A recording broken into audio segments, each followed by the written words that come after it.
नमस्कार मंडळी, मी संगीता. तर मंडळी, सध्या मार्गशीर्ष महिना चालू आहे. मार्गशीर्ष महिन्यातील गुरुवारचे व्रत चालू आहे. आता या गुरुवारच्या व्रताचे उद्यापन कधी करायचे? शेवटच्या गुरुवारी अमावस्या आहे, मग उद्यापन कधी करावे? त्याचप्रमाणे शेवटच्या गुरुवारी कोणाला जर बाहेरगावी जायचे असेल तर, किंवा काही अडचण आली असेल तर, किंवा इतर ठिकाणी जायचे असेल तर, अशा वेळी त्यांना उद्यापन करता आले नाही तर मग तुम्ही तिसऱ्या गुरुवारी उद्यापन करू शकता का, किंवा करावं की नाही? काहींना सूतक आलेले असेल, मासिक अडचण असेल तर अशा वेळी त्यांनी उद्यापन कसे करावे?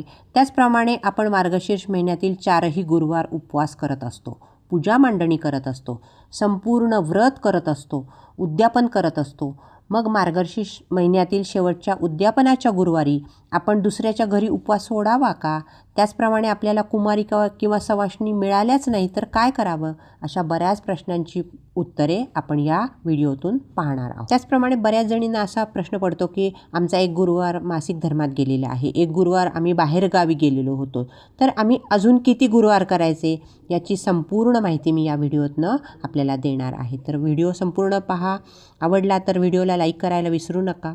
आणि व्हिडिओ पाहत असताना कमेंट बॉक्समध्ये नक्की श्री महालक्ष्मी नमो नमः असे लिहायला विसरू नका. आणि या व्यतिरिक्त तुमच्या मनात काही प्रश्न असतील, काही शंका असतील, उद्यापनाविषयी तुम्हाला काही शंका वाटत असतील तर मला नक्की कमेंट बॉक्समध्ये विचारू शकता. मी नक्कीच शंकांचं निरसन करण्याचा प्रयत्न करेन. चला तर मग व्हिडिओला आपण सुरुवात करूया. तर बघा मंडळी, 2025मध्ये एकूण 4 गुरुवार आपल्याला पूजेसाठी मिळालेले आहेत. आता प्रत्येक महिलेचा अडचणींमध्ये एखादा गुरुवार जात असतो, किंवा एखाद्या गुरुवारी एखाद्या महिलेला बाहेरगावी सुद्धा जावे लागत असेल तर तिला पूजा मांडणी करता आलेली नसेल, परंतु तुम्हाला तो गुरुवार अवश्य करायचा आहे. तर तुम्हाला पूजा मांडणी जरी करता आलेली नसेल तरी त्या दिवशी आपल्याला उपवास करायचा आहे. पण तो उपवास आपल्याला धरता येणार नाही, कारण व्रताचा नियम असाच आहे की तुमची पूजा मांडणी पण झाली पाहिजे आणि त्याचबरोबर आपला उपवास पण झाला पाहिजे. आता बघा मंडळी, 1-2 गुरुवार जर तुमचे असे गेलेले असतील तर तुम्हाला शेवटच्या गुरुवारी उद्यापन करता येणार नाही. तर मार्गशीर्ष महिन्यात जेवढे गुरुवार आलेले असतील, म्हणजे 4 येतात, कधी 5 येतात, तेवढे आपल्याला पूर्ण करायचे आहे आणि त्यानंतरच आपल्याला उद्यापन करायचं आहे. मग तो पौष महिना लागला तरी काहीच हरकत नाही. पौष महिनासुद्धा चांगला असतो. पौष महिन्यातसुद्धा उद्यापन आपल्याला करता येते. आता 2025मध्ये आपल्याला गुरुवारच्या व्रताचे उद्यापन कधी करायचे आहे ते बघूया. आता बऱ्याच जणांना प्रश्न पडला आहे की शेवटच्या गुरुवारी तर अमावस्या आहे, मग उद्यापन कधी करायचे? तर बघा मंडळी, यावर्षी डिसेंबर महिन्यातील 4था गुरुवार हा 18 डिसेंबर 2025ला 4था गुरुवार आलेला आहे आणि त्याच दिवशी आपल्याला गुरुवारच्या व्रताचे उद्यापन करायचे आहे. आता अमावस्या तिथी ही दुसऱ्या दिवशी पहाटे शुक्रवारी लागत आहे. म्हणजेच काय, गुरुवारी रात्री म्हणजे उत्तर रात्री म्हणजे शुक्रवारी पहाटे 4:59 अमावस्येला प्रारंभ होत आहे. म्हणूनच उद्यापनाला अमावस्येचा काहीही संबंध नाही. त्यामुळे तुम्ही बिनधास्त गुरुवारी उद्यापन करू शकता. आता ज्यांना काही मासिक धर्म असेल किंवा इतर काही अडचण असेल तर त्यांना जर शेवटच्या गुरुवारी उद्यापन करताच आलं नाही तर काही हरकत नाही. तुम्ही त्याच्या पुढच्या गुरुवारी तुम्ही हे उद्यापन करू शकतात.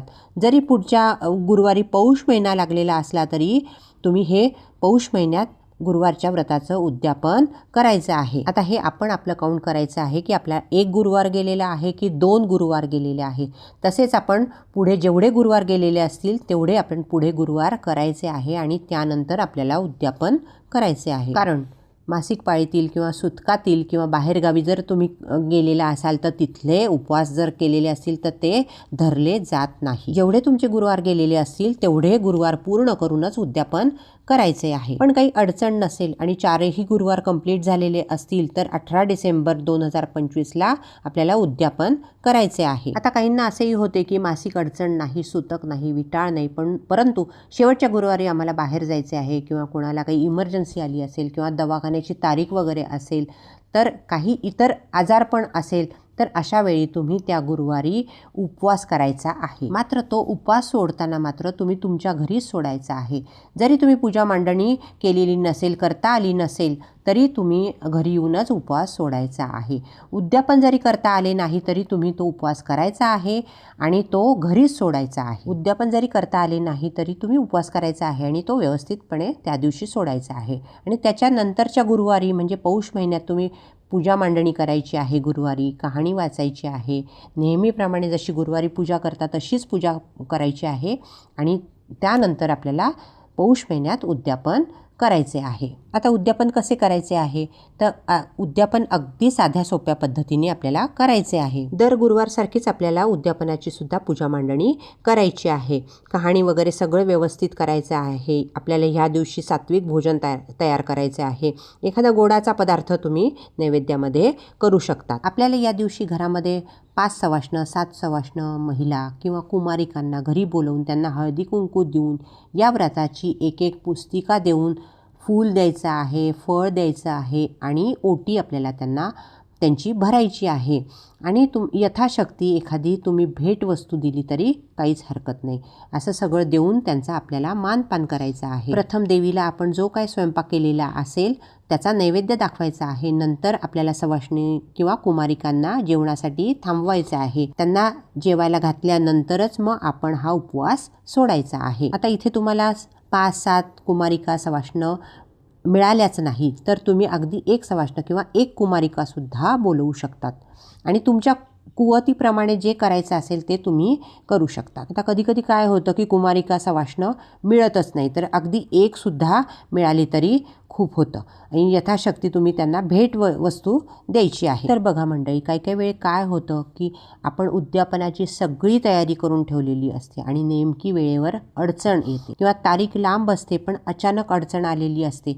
तर अशा वेळी काय करावं? सगळं जर घरात उद्यापनाचं साहित्य आणून ठेवलेलं असेल आणि अडचण आलेली असेल तर सरळ बाजूला बसावे आणि घरात कोणी असेल तर किंवा इतरांकडून किंवा मिस्टरांकडून तुम्ही तुमचे उद्यापन करून घेऊ शकता. इतर जणांना म्हणजे पुरुष असेल तर त्यांना पूजा मांडणी करायला सांगा, कहाणी वाचायला सांगा.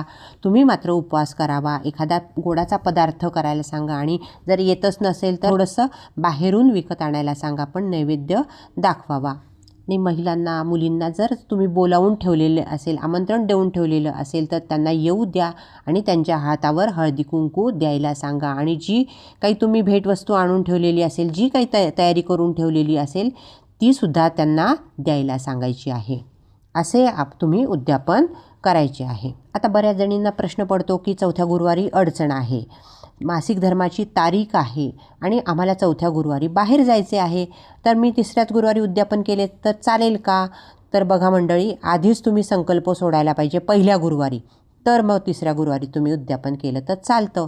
पण असंच अचानक तुम्ही तिसऱ्या गुरुवारी उद्यापन करू शकत नाही कारण 4ही गुरुवार पूर्ण झाल्याशिवाय उद्यापन करण्यात काहीच अर्थ नसतो. तर बघा, आता आपल्याला 4ही गुरुवार करायचे आहेत पूर्ण. चौथ्या गुरुवारी अडचण असेल किंवा काही अडचण निर्माण झाली असेल तर नंतरच्या गुरुवारी उद्यापन तुम्ही करायचे आहे. संकल्प सोडलेला नसेल तर तिसऱ्या गुरुवारी आपल्याला उद्यापन करता येत नाही. आता सवाष्ण बायका किंवा कुमारिका किती बोलवाव्यात तर तुमच्या कुवतीप्रमाणे तुम्ही हे बोलवू शकतात. 1, 3, 5, 7, 9 असे तुम्ही कितीही बोलवू शकतात पण एवढ्या मिळणं खूप कठीण असतं. अगदीच नाही मिळाली तर 1 कुमारिका किंवा 1 सवाष्ण बोलवली तरी चालेल. पण तीही नाही मिळाली तर तुम्ही ते ताट गाईला घालू शकतात. गाय पण मिळत नसेल किंवा खूप शोधावं लागत असेल तर ते पान तुम्ही स्वतः घ्यायचं आहे. प्रसाद म्हणून आपण घ्यायचं आहे, ते वाया घालवायचं नाही. अन्न कधीही वाया घालवू नये. किंवा तुमच्या घरात तुम्हाला मदत करायला ज्या ताई येतात त्यांना सुद्धा तुम्ही सवाष्ण म्हणून बोलवलं तरी काहीच हरकत नाही. जसे तुमच्या सोयीने करायचं असेल तसे तुम्ही करू शकतात. संध्याकाळी म्हणजे तिन्ही सांजेला कुमारिका किंवा सवाष्णीला तुम्ही बोलवायचं आहे.